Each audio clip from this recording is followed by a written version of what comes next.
shake-up to the grid order we've gotten used to. The Bulls battle and Supermax is in full effect. This is Into the Chicane, a Formula One podcast.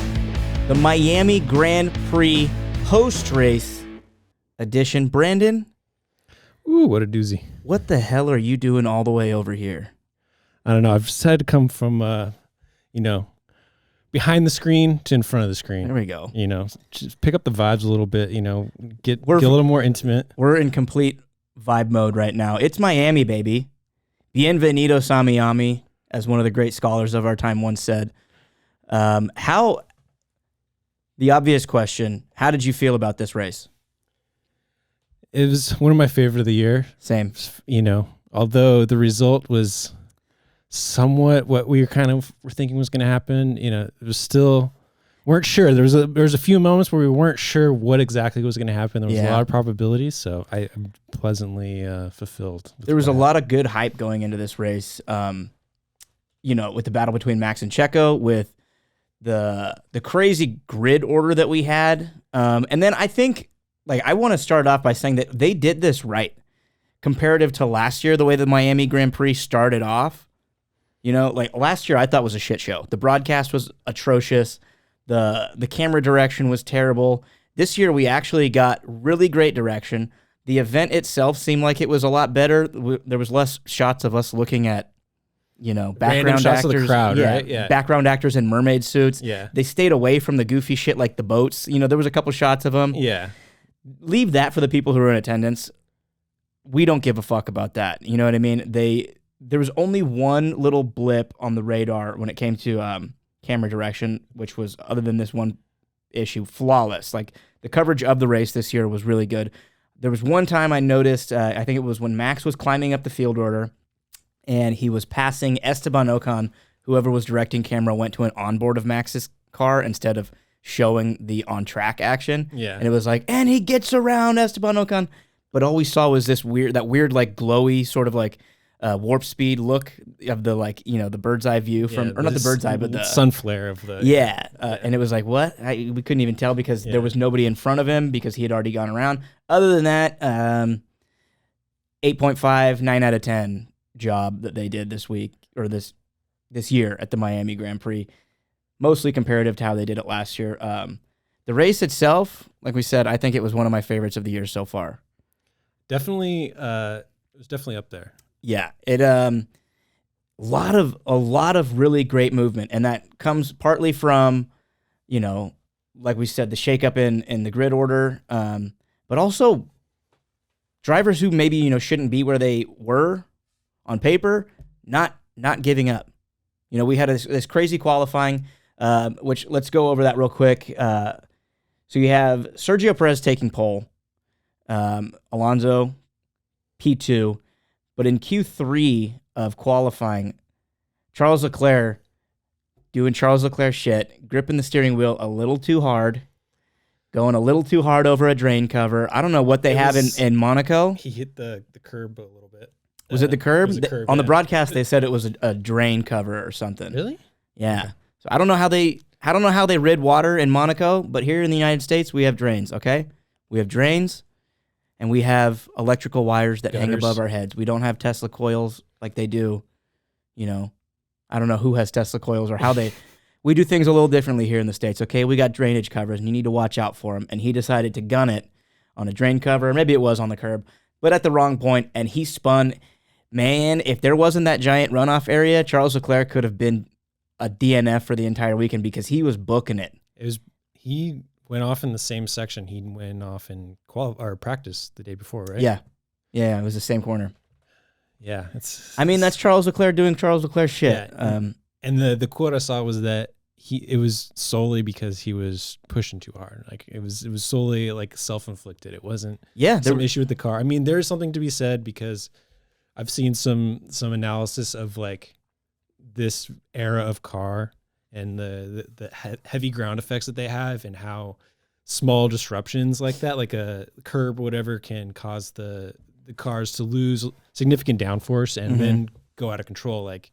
Sainz had a similar thing. Where was that? Couple races ago. So maybe it's something to do with with the car to a degree, but at the same time, Charles. It's like he's not adapting to the new reg to their car this year. I mean, also you have to look at the time when it happened. Like he was already kind of behind, he was trying to kind of make up some. He was all purple too. I don't know if he was on fast lap. Yeah, he was gonna put that lap on pole, but he didn't. He ends up DNFing it, which in turn screws Max over. Max was on a flying lap, and Checo had already put up the fastest lap, so they end up DNFing the session. Max doesn't get to put in his final lap. Who knows what he would have put up? I think he might have even had a yellow sector. Yeah. No, it was his previous lap that he messed it up. Yeah, so that's why he needed the one more. Yeah, and I saw a lot of people saying, "Oh, well, it was so Checo got lucky because if Max would have got his second lap in, then he would have gone on top." Well, that's not guaranteed. That's not guaranteed, and like you could say, maybe Max got unlucky, but I don't know if you could say that Sergio got because he did exactly what he had to do. He had to put in his first run. Really, he did really well, and was able to just last through that red flag. So I think he did awesome. So. He put in like a 129, and I don't think anybody was going much faster than that. It was a 126. Oh shit! Yeah, he was the only one to get.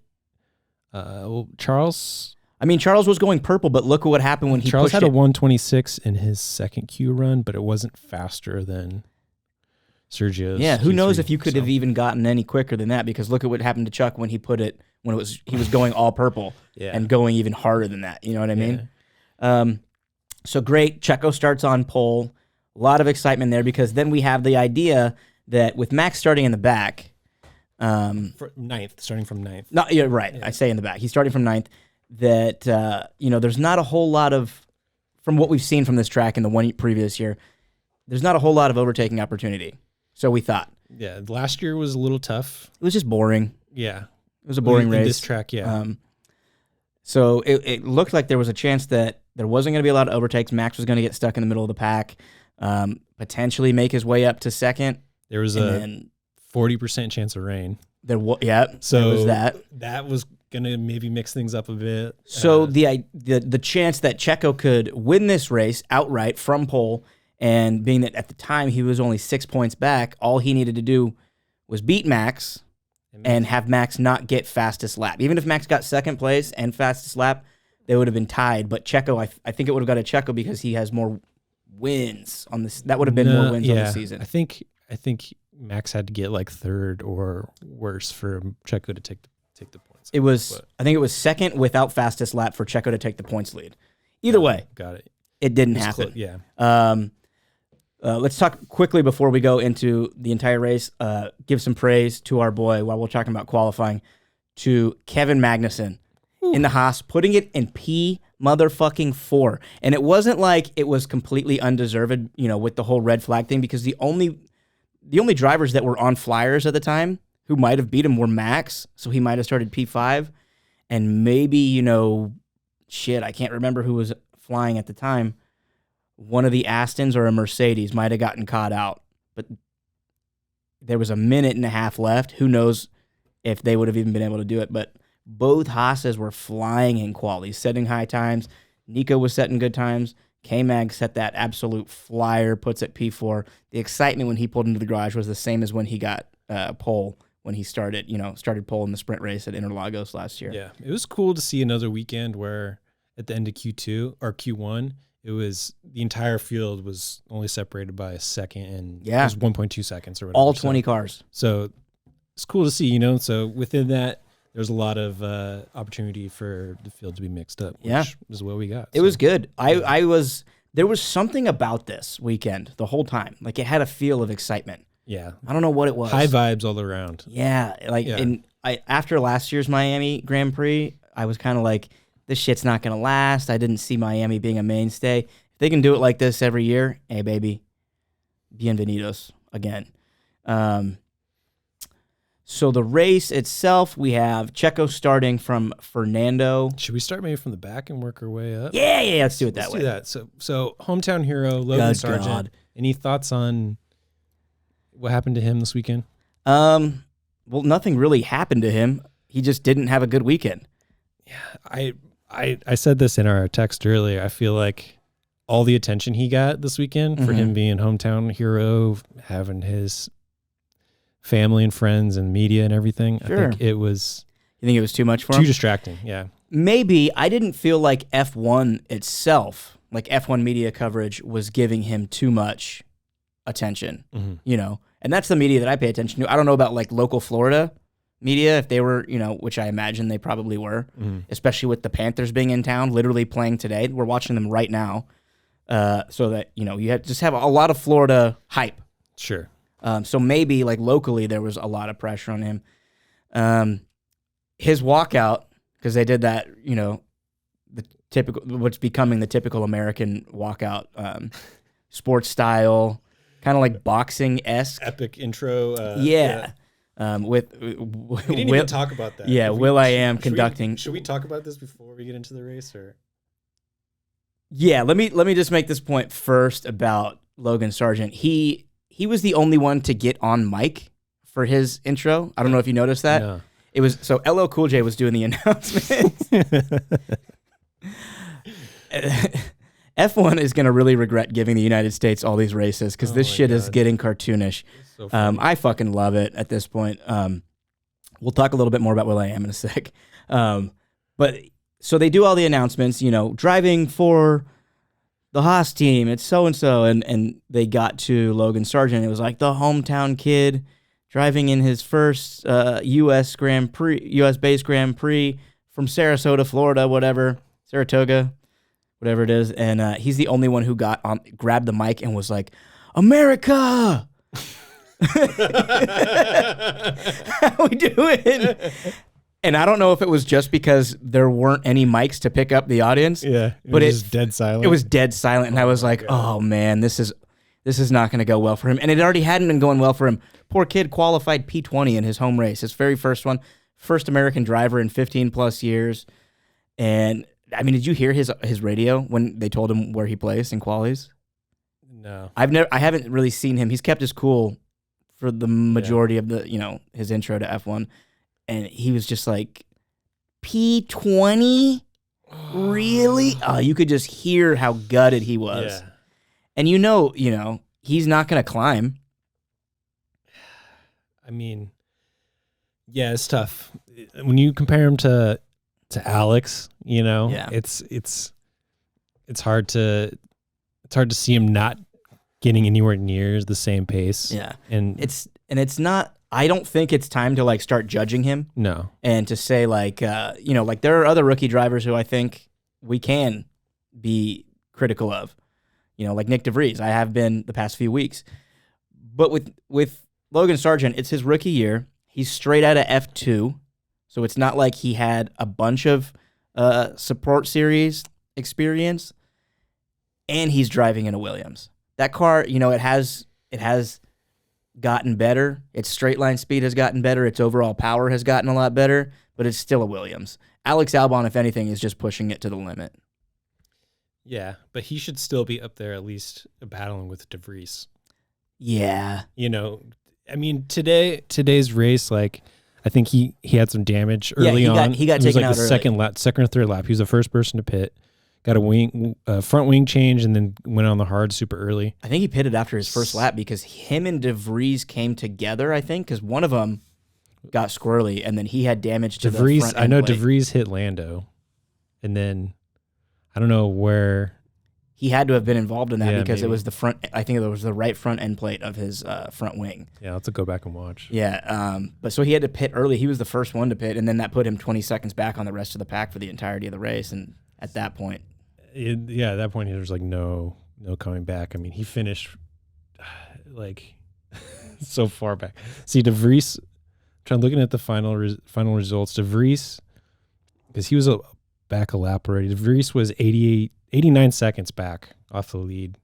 So, and he was at least another 20 seconds back from that. Yeah. So, only two lappers. I didn't even see the lappers at any point in this race. I don't even know what lap Max and Checo overtook them, but damn. So moving up to the other rookies. Well, hold on. Before we do that, you want to talk about the intro? Yeah, the intros. Oh my God. So, for one, it was. I mean, it was amazing to see. It's as to be expected for any American spectacle. Yeah. Especially I don't know where the Miami Dolphins collaboration came into play, but it seemed like there was a lot of that this weekend with the combines that they were running on Friday, and then having all the Miami Dolphins players in the paddock on Saturday, and then the cheerleaders there for the intro with the football field. Yeah. Well, I mean, it is their home field, so there's that obvious connect. Yeah, that's where the Miami Dolphins play, Hard Rock Stadium. Really? So the paddock was actually on the field. Well, I know that's. I didn't think that's where the stadium seems small for the Dolphins to play there. Yeah, I could be wrong. Either way, it's just some corny U.S. Miami shit to be like, let's just completely inject everything else about this city. I guess you're right. That's right. Yeah. See, it seems small to me though. I'm a terrible judge of size. Capacity is 65,000, so I guess maybe it's just pretty a little decent more. size. Yeah. It was kind of cool to see that this year, though, with the paddock inside this. Yeah, that was cool. They had everybody just walking around on the AstroTurf. But it is goofy. Even the cool down room, did you notice they had the jerseys hanging in the locker room? They had dressed the cool down room like a locker room. God. And then they had each driver's jersey. How many jerseys do you think they actually printed out? You think they printed out 20 jerseys? Sure, why not? Maybe. Just give them to the driver at the end. Yeah, it's a little gift, parting gift. Yeah. I mean, I wouldn't be totally shocked to find out that they only printed out Verstappen, Alonso, and Perez. Somebody I think made a comment too. They were like, "Do you think they set that up before the race even started?" But yeah. So those goofy player or driver intros. I don't know who wrote them. If it was, I don't know. It was just really funny. But the reaction on Twitter was my favorite because it seemed like everyone across all of Twitter universe, F1 Twitter universe, all agreed how cringe the entire thing was. It was. Yeah, but it was super cringe, but it was also fun because it was different. Yeah. And it was like, having gone to a couple races, you want the local flair. Sure. Like in Mexico, you are 100% in Mexico. Yeah. Like, in Austin, it's all barbecue and all this shit. And like I kind of complained about it. Texas was a little bit lackluster. Like it didn't feel like it could have been anywhere. You know what I mean? Mm-hmm. So like I felt like they could have done a little bit more, like leaning into some U.S. shit. Miami went hard. Miami. Yeah. LL Cool J doing the announcements. And then he was giving these driver introductions that were cracking me up too because he was like, he gave Nico Hulkenberg one that was like, the man they call Hulk for his aggressive and fast driving style. Like, I don't think, nothing against Nico, but I don't think anybody's ever said that those are two characteristics of Nico. Yeah. If anything, it would have been like, the man they call Hulk for his reliable and sustainable driving style. The man they call Hulk because of his last name. Because it's the first four letters of his last name. Oh, my God. Super funny. And then Lewis goes out and gives him a big old hug in like Lewis fashion, just being the fucking ham that he is. Yeah. Definitely a star of the weekend, Lewis. Yeah. Oh, dude, Lewis was relishing in it, walking in. A lot of great looks, a lot of fits. So many throwing different a lot outfits. Of fits. I'll say he showed up to the paddock one day, and he was wearing these big, giant, like bulky boots and one of those weird baggy, one-tone outfits that he wears, and it looked like he was struggling to walk. Like, at what point do you just show up to work in sweats? Like, you can wear whatever you want, Lewis. You don't have to look like a video game character every single time. This would be the one race to get away with it. Look at what you and I are wearing right now, you know? This would be the one time to wear something goofy, but Lewis does it race in and race out. I mean, I don't know if you saw what he was wearing today, but that seemed the ultimate goofy. What was it? It was like full on like sequin, like no. Like it was a good one. I only saw him in his race suit. I mean, that's Lewis though. LL Cool J had stopped Max too. I forget what he said about him. He had some intro, like called him like the Magic Man or something. God, I wish I had remembered what it was. Max. But he was like, then he stops Max and he's like, Max, just a second ago, I called you the Magic Man. Oh, yeah. Can we expect to see some magic on track from you today? And Max was just like, yeah, sure. I hope it's a good day. I'm not going to be starting from the best position, but, hopefully it'll be a good day. And then Loco just had to be like, I hope it's a good day too, brother. And then Will.i.am. Let's save Will.i.am's interview for the end, but he was conducting the orchestra, which he talked. It was beautiful. Ad nauseum about at the end of the race, but let's save that for the post. We'll wrap the race up and then get into that. Okay. Back of the pack. So we touched on Logan finishing in 19th with Oscar Piastri. Oscar Piastri, non-existent all weekend. Yeah, I heard in the post-race interviews that he was struggling with a brake issue, so he was kind of managing that. That was all weekend or just in the race? Just in the race. Oh. So I don't know what that says about his qualifying performance, but I think LL Cool J called him the Australian Wonder Boy in his intro. I'm never gonna forget this. I'm gonna have to go through and rewatch that introduction just so I can note everybody's introduction. The only one I missed was George Russell's. I was in the bathroom and I pinched it off real quick and came rushing out just so I can see what a cock he was gonna look like walking out. And then you said I thought they missed Charles for some reason, but did they show him? I think so. I remember hearing something about the only driver from Monaco. Yeah. Anyway. Yeah. So after Piastri, we have Nick de Vries. Obviously. Yeah. Not too surprised about this. Yeah. I feel like with how well Yuki's been doing, I know they're struggling with the car. It's either Yuki's outperforming where the car is at, or Nick is not really up to speed yet. I think it's a little bit of both. I think Nick de Vries, agree. We talked about this last week. I think he's going through similar to like what we were talking about with Logan. He's gripping the steering wheel too tight. He's overthinking things. And now that he's also like in a comfortable position of,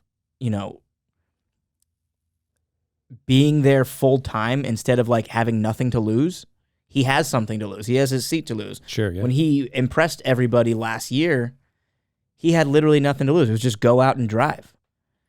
And there was not a lot of expectation. Exactly. Yeah. Now he's got Helmut Marko looking over his shoulder. He's in meetings with the teams. They're going over data. And so he's got a lot of swirling thoughts and numbers in his head on what he should be doing, which is what every driver has to do. So he's just got to go through it for a little bit. Yuki had the same issue when he came in. And that AlphaTauri is also a tractor. I think it's not getting talked about enough just how bad that car is. Yeah, they're in a bad spot right now. But I feel like Nick still needs to kind of put in some performances that impresses people, in on the team to really earn a spot again for next year. But I think if he doesn't, I'm going to ride it out till the end of the season. If he doesn't start at least finishing, near the mid-pack, he's going to lose that seat. Yeah, I mean, it may not even be like directly results related, but just like in terms of context of where the car can perform. So, and in context of longevity, he's already 29 years old. How long do they want to hold on to him for? How long do they want to? 27. Is he 27 or 29? I think he's 27. Oh, okay. Still, Yeah, he's not the youngest driver. Max is 2 years younger than that. Yeah. So, how long do they want to hold on to him and develop him? Because he's only got maybe 5 years total left in F1. That's like the average, drivers will retire in their early 30s, early to mid 30s. He's not going to be around forever. They don't want to spend too much time when they can bring up Iwasa or Liam Lawson. Mm-hmm. Yeah, I feel like he's still, all things, unless the rest of the year goes really horrible, he's got at least another season to prove himself fully. But I'm not there yet. Yeah. We'll see. So next on the grid and 17th, we had Lando Norris. God damn. The tone of his voice in the post-race interview was pretty sad. I didn't hear it. I think he's broken. He needs out so bad. He's really struggling. He's just a bit downtrodden by the position that they're in with that car, and he wants to be optimistic, I think, but at the same time, it's tough. He's a happy-go-lucky dude, so it's hard to see. You can really tell when he's not feeling it. Yeah, he's not great at hiding it. And it's hard to be in a position like him because, he's the word, or there's a lot of hype around him, and there has been a lot of hype, and there's a lot of potential that he has, but potential can only get you so far. Right. So he needs the team and the machinery underneath him to really get shit done, and they're not doing it at all. And I mean, it also goes like it's not a Lando issue, because if you look at Oscar Piastri also finishing 19th and just the absolute inconsistency that team has had, they've been at the bottom, in the middle, back to the bottom. They'll show a lot of good speed in practice and quali, be up there with the top teams, within 5 places of the top, and then just in the race itself, just completely lose it. Yeah. I don't know what is going on at McLaren, but it's been one of the storylines of the season. Lando Norris also, Miami, nobody probably hates this race more than Lando Norris. Max loves it. Lando hates it. He DNF'd last year. He gets 17th this year. He's got the best helmet game in Miami. He did have my favorite helmet. He had both years. Last year he had the basketball. This year he had beach ball. The beach ball. I think the beach ball was better than the basketball. Did you see the detail on the back of it? Well, no, I missed. It was the detail of the beach ball was so exact that it even had, like when you open up a beach ball and it has that plastic warning. Yeah. Like, don't swallow plastic. Yeah. Also, like some of the ingredients in this are known to cause cancer and can be harmful. Like the nicotine warning that they had on the side of the car. On the Velo, yeah. It had, that was funny. I almost thought that was fake at first. I know, me too. But his helmet had that warning graphic printed on it. Yeah. Just like a real beach ball would. And obviously it was just for the joke of it. Not no driver's going to be wearing a toxic chemical on their head. It was good, though. Moving up the ranks. 16th, Joe Guan Yu. Is this kind of what we expected? Yeah. This is, par for the course these past few weeks. Yeah, not going to be expecting too much from the Alfa Romeos. Definitely not the back of the pack, but definitely not anywhere near the top of the midfield. They started out so strong. We talked about this last week, but they looked like they could have been, one of the stories of the season, and now they're back into form of. Yeah, I'd love to get a little more insight as to where they're at developmentally and kind of why they've been struggling. But yeah, he was pretty much. I don't remember where he qualified, where he went out, but he was pretty much non-existent all weekend. He got through to Q2 and finished 14th, so he ended up right on the cusp. So he moved back 2 places from where he qualified. Lost 2. Okay. That all checks out. Yeah. Above him in 15th was Nico. This is a surprise that he finished so far back, because he had qualified, P10? I think he was 13th, 12th. Oh, I thought they both made it into Q3. No, it was just, no. So K-Mag, K-Mag made it further into Q3. Nico was out in Q2 with a 12th. They were both showing a lot of really good speed over the weekend. I thought this could be their big giant upset weekend. In a way, it kind of was. I think Kev finished P10, right? He got a point for the team. Yeah. That's good. He had to work for it, but he managed to. He did. We'll talk about that when we get to him. But Nico starting on the hard, doing the alternate strategy that some of the other people are doing. Ultimately, I guess maybe showed to be the worst of the 2 strategies. Starting on the hards, yeah. Except for Max. He's the exception that breaks the rules. That's why they write songs about him. Yeah. The hard tire, though, was quick. One of the stars of the weekend. It was quick. Not a single driver put on softs, and I don't think many of them had them. I think Lewis was the only driver that had a fresh pair of softs available to him. But other than, practice runs and maybe some hot laps in quali, nobody used softs in the race. And there was a chance that we might have seen some intermediates and some wet tires come out. That would have been fun. Did you hear, before we move on, that teams had spotters positioned on Miami Beach? Oh, really? Yeah. Looking to watch the weather? Just literally feeling for rain so that they can go, yep, it's drizzling here. Yeah. Because that's, I guess, where the forecast was coming from. So as soon as it got to them, they had people just literally chilling on the beach. That makes sense. You know, in Florida, even if there's no forecast for it, it can rain at any time, and you got to be quick on being able to like judge when it's going to happen. Man, that would have really set things on fire. That would have been great. Yeah. Alex Albon, 14th. That's where he finished? That's where he finished. Where did he start? He qualified. He made it to Q3, no? No, he was out in Q2. He qualified 11th. So still, man, there's something about like I'm starting to lose faith in him. He has been consistently one of my favorite drivers, but his like race craft is really lacking. He'll put in great times in practice, and then he'll really push that car to the edge in quali over that one lap pace. But it's almost like he kind of punks out during the race. Like he was in a tight pack with 3 or 4 other cars, and they wanted him to continue pushing his pace. And do you remember what he said over the radio? He was like, I don't like this. Tires weren't going to hold up. What tire was he on at that point? I think he was on the hards. Okay. I'm pretty sure he was on the hards, but you were racing at that. It's not like you were pushing pace solo with a 15-second buffer in between each car in front and behind you. You were in the middle of a pack of cars. Push your pace.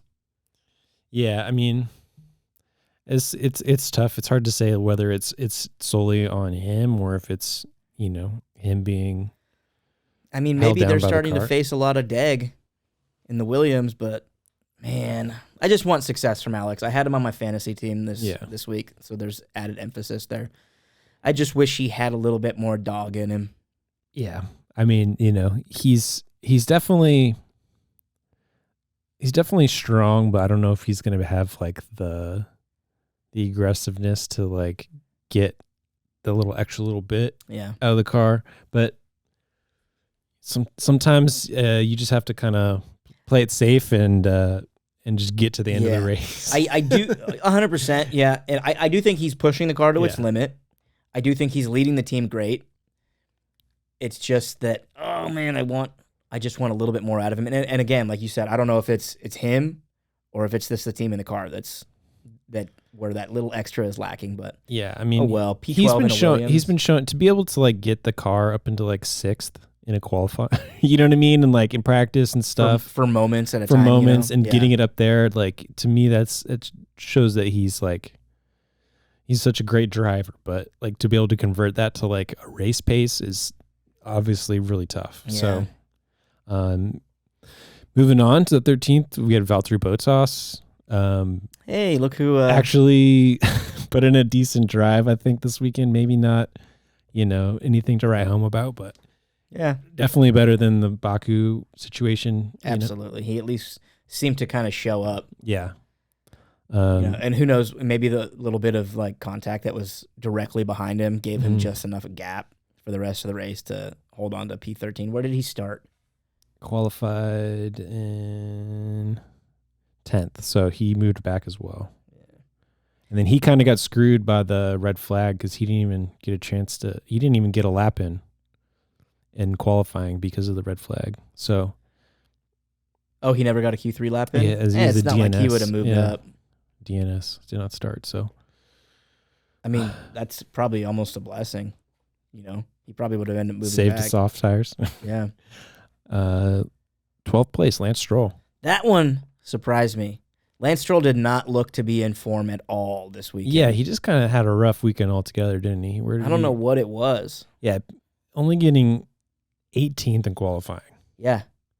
I mean, good on him for moving up. Sure. And getting to 12th. I mean, not too far outside points. Let's see, he was less than 2 seconds away from Magnussen at the end for points. So, yeah, I mean, I knew when he qualified 18th, I knew he was going to climb, but still, it was just weird to be, for him to be starting that far back. Yeah, it was kind of tough to see, especially for my fantasy team this week. But yeah, me too. It was funny to see Fernando shouting out Lance. I don't know where it was in the race, but he's like, it was later. He was like, what place is Lance in? And they said 12th or whatever. And he was like, oh, great move in turn 1. Yeah, great move into turn 1. He talked about that in the post-race interview. He had said that there was a giant screen right there, so he had been watching the race every time he went by, and he said that he had just seen Lance passing. That's so funny. But that's like, I mean, we were texting about this. That's just more of Alonso, brown nosing.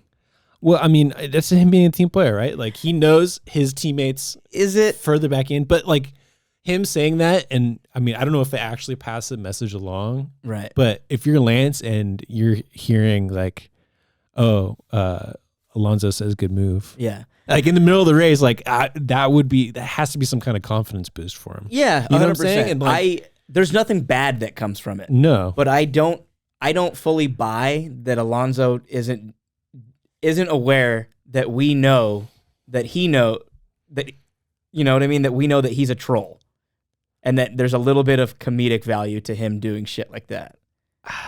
Yeah, there's just something funny about Alonso being so nice to Lance Stroll. Yeah, in any different situations, like there's no reason for him to be nice to him. I can't remember a time when Alonso was like what you would call a good teammate to anybody. Yeah, but now he is all of a sudden. And it's just funny. Yeah, and because he's just Fernando Alonso, it just makes it even funnier. So Yuki, your boy, let's go. I'm so proud of Yuki. Like, P11. I don't know if it's because in the beginning of the season, he was worried about De Vries making him look bad. Mm-hmm. But this season, he's just really like... He's driving his ass off. He's minimized the mistakes that we've been seeing the past couple of seasons. And just really coming into his own, you know? And it just makes me so happy. Here's a little rumor for you. Yeah. So let's say... Well, Checo's on what? He's got one more year on his contract? Something like that. How long until Yuki Tsunoda takes that seat, and then we have a brand new team of Liam Lawson and Iwasa at AlphaTauri? Is it at the end of Checo's next contract? Jeez, I don't know.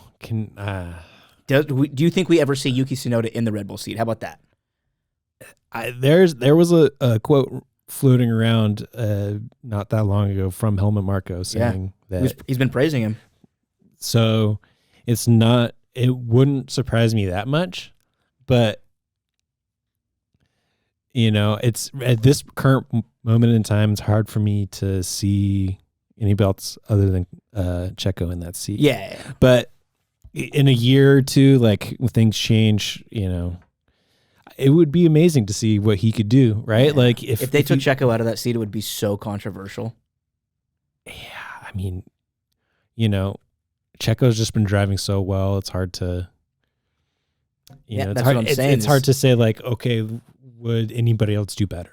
I don't know. That and like, I mean, if you have this guy who's finally challenging Max, it would be a controversial thing for them to take that driver away from that seat. You know what I mean? Yeah. But I do want to see, like you're about to say, I would love to see Yuki Tsunoda in that Red Bull car.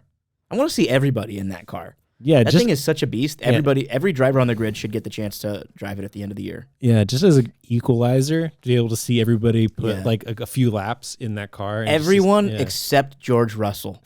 He doesn't deserve it. Yeah. He's talked so much about that car. It should be a keep my fucking car's name out of your mouth situation. He's just salty. Yeah.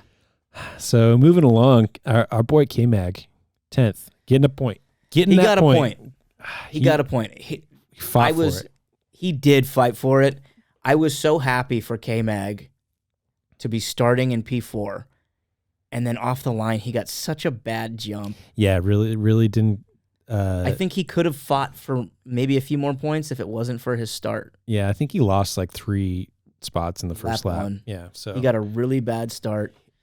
Yeah, if he was able to hold on to 4th or 5th a little bit longer, he could have, I mean, he was in trouble right away. He had not both Mercedes, but he had the Mercedes of George Russell and then the Ferrari of Carlos Sainz all around him, right? Yeah. Who started P3? Can we go to... I can't even see with these sunglasses on. It was Carlos. Carlos started P3? Yeah. Yeah, so he had Gasly and George Russell all over him, and then Charles Leclerc. That's what I want to focus on with talking about K-Mag today, is he he put cement shoes on Charles Leclerc's season today. He really, really just made. I mean, we've been talking about Charles Leclerc's rain cloud over his head for the entirety of this season, right?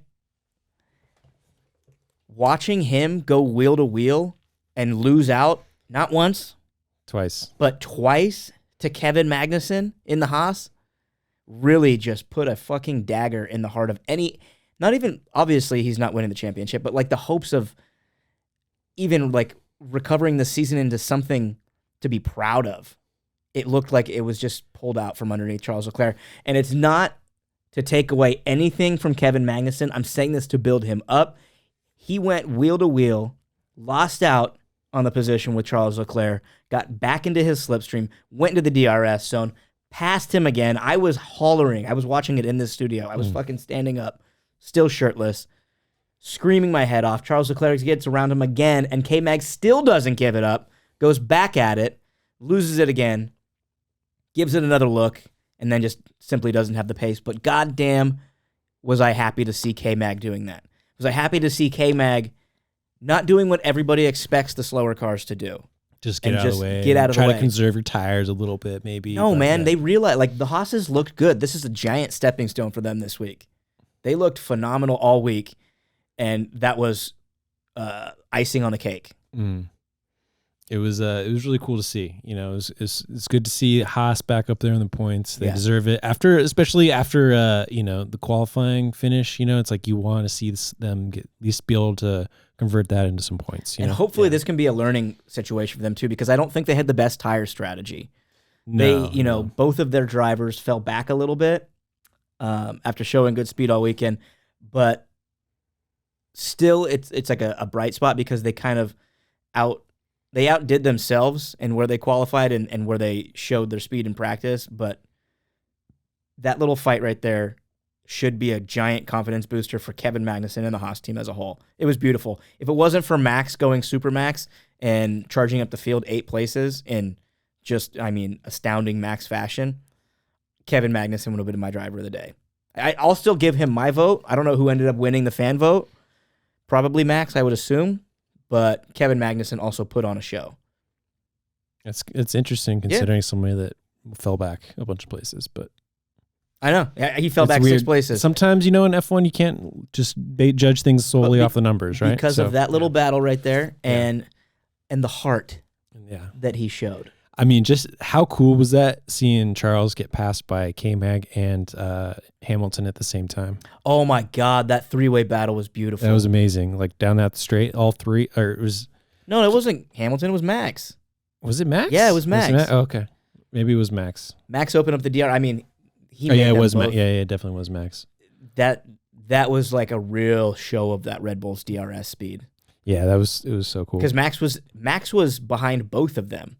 And then they kind of went 3 wide a little bit. Mm-hmm. Max joined that fight. Flap opens up, and he was like, "See you both." Yeah, they both went on either side. Yeah. It was great.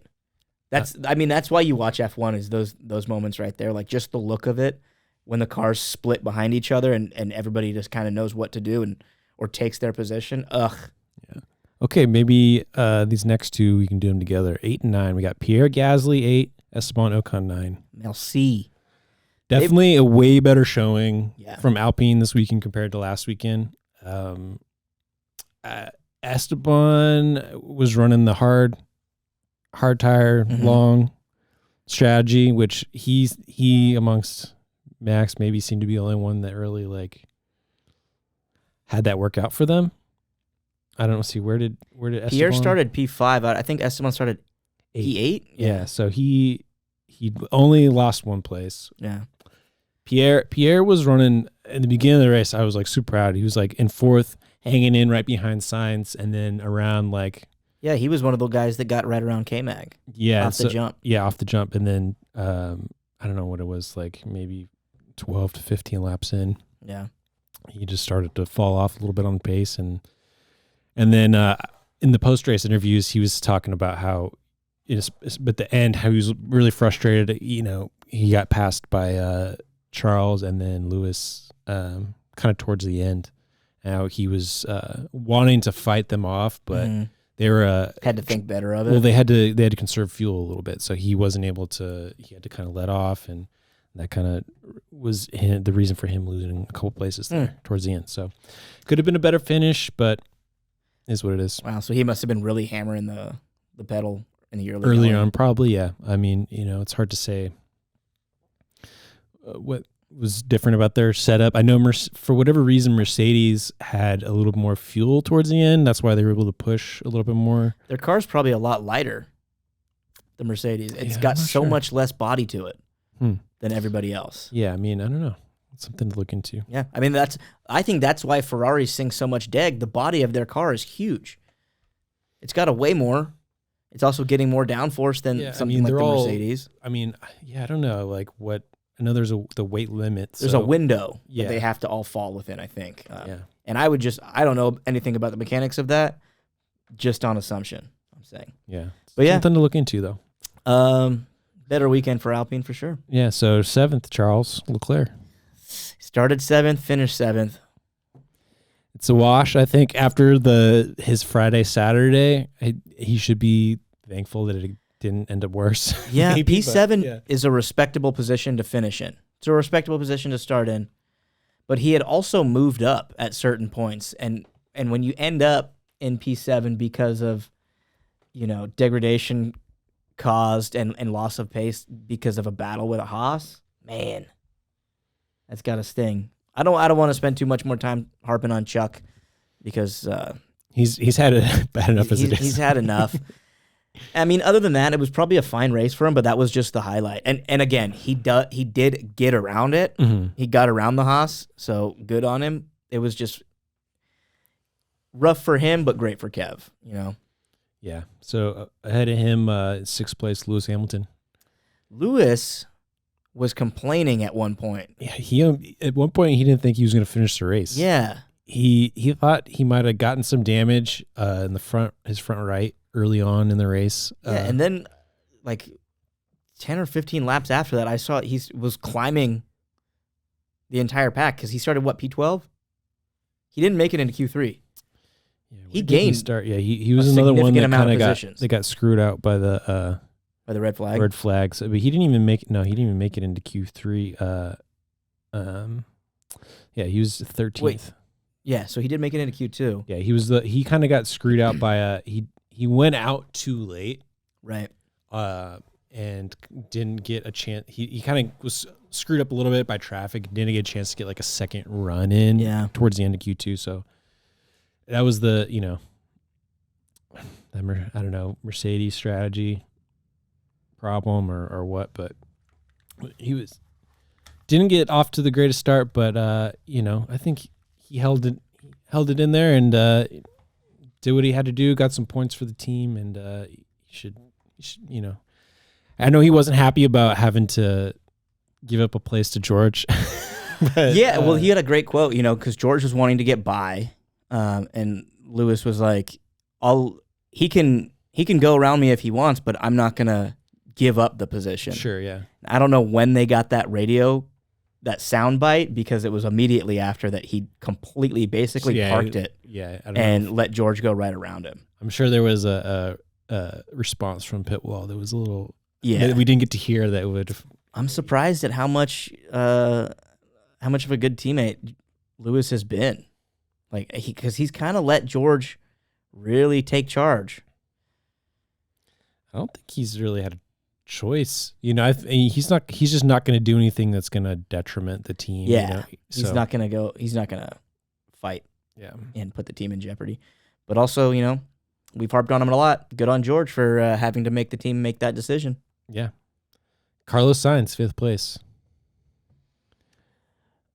Starting off in 3rd. Yeah, surprising. Like, I don't know if he's looking better because Charles is looking worse, but he's putting in better performances than Chuck week after week. Is this his best finish this year? If it's not, it's definitely one of them. He might have gotten a P4. He hasn't been on the podium yet, that's for sure. Let's see. I'm going to look back to Azerbaijan. He finished P5. 5th. So Australia. Yeah, 12th. Oof. Saudi Arabia, 6th. Bahrain, he had 4th. So, okay, so not his best finish, but close. It's in there. It's where he should be. I'm considering where the Ferraris are at. They don't really have. They're still struggling. Yeah, I mean, he's doing what he is there to do, and that's drive consistently. Yeah, I mean, just him finishing ahead of Charles, I think he should be happy this weekend. Yeah. Again, like you said about somebody else earlier, not a whole lot to write home about on that one. Mm-hmm. Solid drive. I think it was a lonely drive for him for the most part. I don't remember seeing him really racing anybody outside of the first lap or so. Yeah. So then that leads us to 4th place, George Russell. Good drive. He moved himself up. What did he qualify? P8, P7, P6? He qualified 6th. There we go. So one of the few drivers to move up. Solid drive. Again, consistent. Yeah, it is funny to hear about all weekend about how far back or how terrible the Mercedes car is, and Toto's he's not happy with this. Yeah. And, well, if we had no cost cap, we would have a completely different car. Blah blah this and that, and then I understand they want to be fighting for a podium or fighting for wins every weekend, but they're in there. They're getting closer. Fine. They're in 3rd place. They're in 3rd place. They should be happy. Yeah. 3rd, rounding out the podium. This is the good shit. Fernando Alonso. Another solid drive from Fernando. There was a when we were talking about the chaos that could have happened, there was a lot of people I think saying that Fernando had a chance at winning this. Yeah, maybe. That's the thing is, chaos happened. Yeah, in racing, anything is possible. Sure. So if you're in Fernando's position, you just have to be in there, do your laps, not get too carried away, and just be consistent. Mm-hmm. And that's why earlier on we were talking. You were like, "Oh, I wonder why he's not pushing as much." Try to get closer to the. Yeah, he had to hold off. Yeah, so but he had Carlos right behind. He doesn't want to there was still a lot of race to go. I think he wanted to just maintain a little bit of, because he was one of the guys that stayed out longest. Yeah, he went long on the hards, the mediums. Oh, the mediums. Sorry. So I wasn't saying that I was questioning why he wasn't pushing. I was saying that I wanted him to push because at that point Max was in 2nd, and if Fernando was pushing Max, that would have made Max defend instead of just putting on a full charge towards Checo, which is what I would have liked. But he was too busy fending off Carlos. Yeah, and I feel like he kind of already knows that he doesn't really have a chance to fight with the Red Bulls. So I feel like he's I'd rather just kind of manage my spot and just kind of lock in that 3rd place. I think he's just still in that mode of just so happy to be there. In his post-race interview, one of the interviewers was like, Fernando, 4th podium of the year. And he was just like, yeah, here I am. Yeah. Just happy to be there, happy to be cashing Stroll checks. Also, I think a lonely race for him as well. I think he spent it outside of, a couple pit windows, the moments where he had to kind of not even really defend Carlos, but just keep the distance, Yeah, keep him out of DRS and all that stuff. Exactly. And then here we go. Sergio Perez. It was his. He was primed. The cards were set up so that he had a great opportunity to be able to potentially win, maybe even take the points lead. But Max is just on one. So he did everything he could. Let's just combine these two. So it's Sergio Perez in 2nd, Max obviously in 1st. Checo had a great weekend. He did a phenomenal performance in qualifying. He did just about everything he could to keep that lead.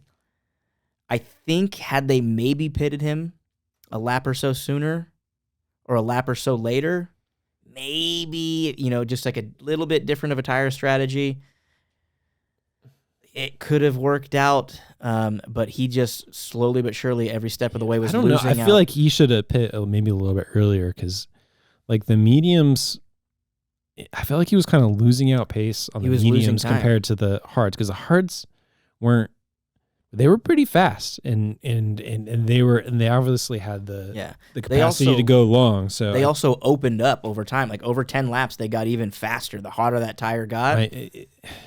So I think, had they done something, made that move earlier, he could have had a better shot. But I mean, I don't think there's really much against him. It was just Max was on an absolute charge. I mean, I was kind of looking at the lap times. You can just kind of see that like Max was just like consistently. Yeah, that's the difference between the two of them. Where Checo is good, Max is great, and what makes Max so great is that he's consistently putting in the exact same effort. Checo will kind of fluctuate in his lap times by a few tenths. Max can almost pinpoint. Baku last week was a bit of an exception. Like Sergio was a little more locked in, consistent. Well, he rules that track. Yeah, I mean, this week he's still pretty consistent, but not as consistent as Max was. Yeah. Consistently under that like 132. I think Max might have just been really on a mission too to cement himself in holding on to the world championship lead, because he did something, despite what everybody thinks, Max being a dickhead, he usually keeps it pretty cool, and he's not boastful. He just has an asshole attitude.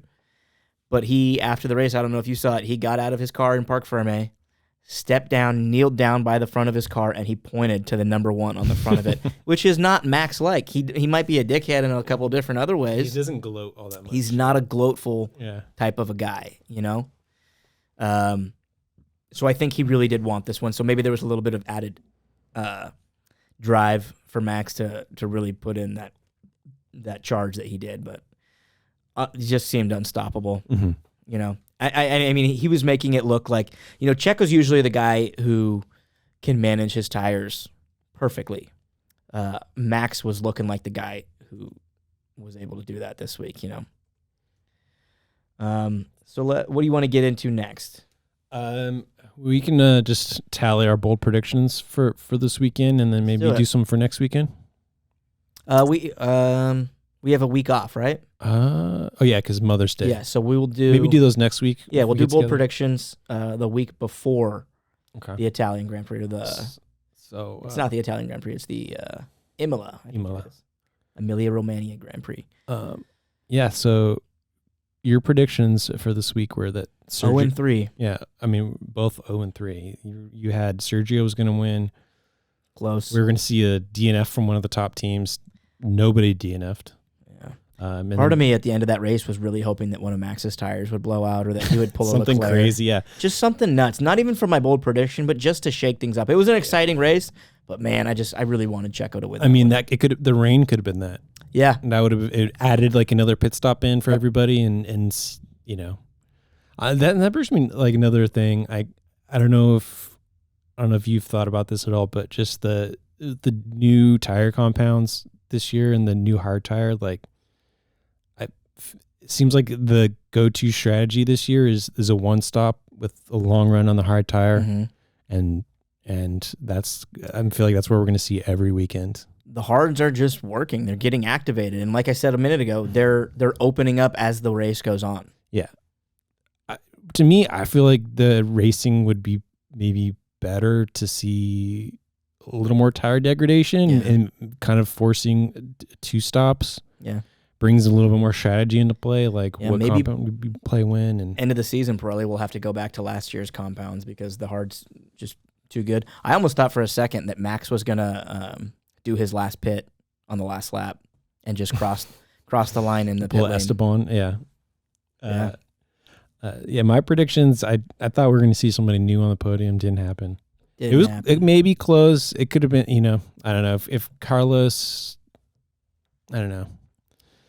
It is what it is. Yeah. Verperalo. Hamilton, I thought might do better than Russell.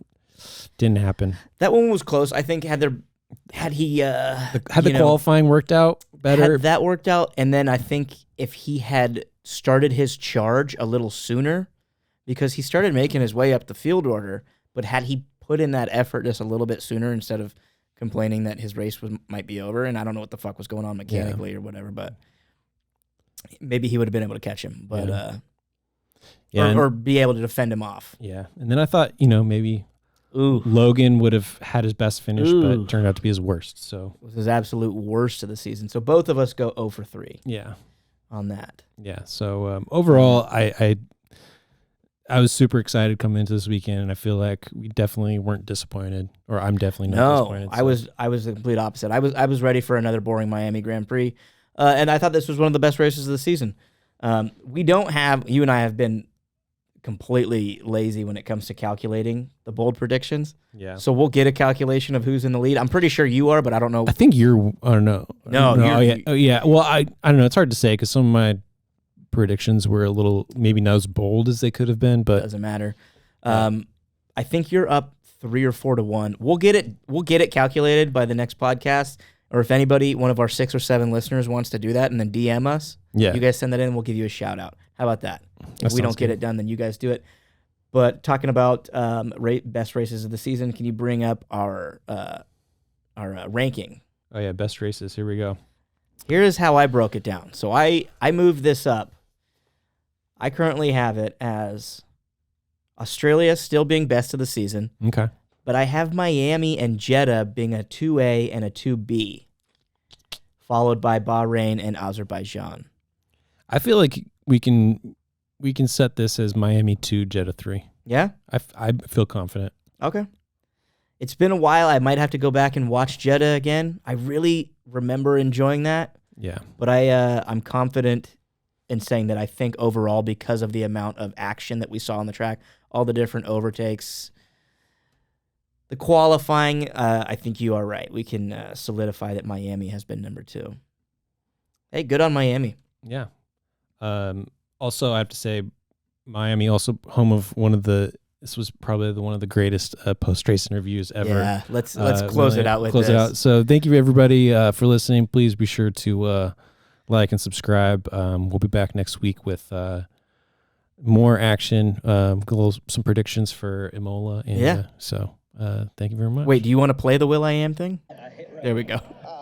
Whatever would have hit record, I like freaking taking ideas and manifesting them. Love it. Whether it's a song, whether it's a program, whether it's an app like FYI, whether it's like sending a song to Mars, working with NASA, whether it's like erecting a school in the ghetto that I come from, teaching kids robotics and computer science. So the formula to do all that is ambition, audacity, collaboration, magnetism, to be able to have an idea, materialize it. Seems great. Oh, I didn't know that you were about to play that. I also didn't know prior to you showing me that when you got here. I didn't know that Will I Am is insane. No comment. Okay. If you haven't seen that, watch the full post-race interview with Will I Am. It is hilarious. He walks up and he goes, Will Buxton says, Will I Am. And then he goes, I am Will. Which is so stupid. Made me laugh right away. But Will I Am brought to you by Logitech, Time Magazine, Mercedes AMG. Everything. He's decked out in this jacket that has every sponsor you can imagine on it. And then he just will not leave the interview after they kind of send him off. But Will Buxton's face during that interview is just priceless. And he handles it like such a champ, goes from that absolute absurd post-race interview and just moves on to the next subject like a champ. Check that out. It's on F1 TV. You'll probably see it floating around Twitter. Guys, this has been Into the Chicane, the post-Miami Grand Prix edition. We will see you guys at the next one. Peace.